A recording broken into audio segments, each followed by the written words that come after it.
एक सेठ जी ने बहुत सारे मंदिर बनवाए लेकिन कभी खुद गए नहीं। बहुत सारे पुजारी मंदिरों में रख दिए लेकिन कभी खुद ने जाकर के पूजा की नहीं। एक दिन उन्हें पैसों का संकट आन पड़ा। उनको 100 करोड़ रुपयों की आवश्यकता थी। बिना देरी के मंदिर के लिए भागे और सुबह सुबह उनको बोहनी की आदत थी। उन्हें लगा कि कोई और आकर के प्रभु का मन खराब ना कर दें, तो जाकर के मंदिर के वहां खड़े हो गए। लेकिन जाकर देखते हैं कि एक भिखारी उनसे पहले आकर के खड़ा हुआ है और भिखारी आकर के कह रहा है कि प्रभु 100 रुपयों का इंतजाम करवा देना, मेरी पत्नी बीमार है, कुछ दवा का प्रबंध हो जाता तो पत्नी ठीक हो जाती।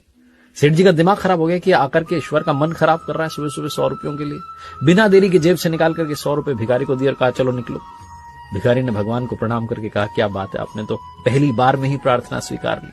और अब सेठ जी का नंबर आया। सेठ जी कहने लगे भगवान 100 करोड़ रुपए का इंतजाम करवा दो, 100 करोड़ रुपए का इंतजाम करवा दो।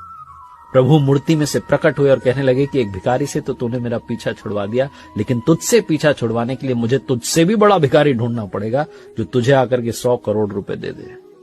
सेठ जी की आंखें भीग गई। उन्होंने कहा प्रभु ये क्या कह रहे हो, आपने इतना बड़ा ताना दिया। भगवान ने कहा और क्या, तू हमेशा मांगने ही तो आता है, कभी मिलने नहीं आया।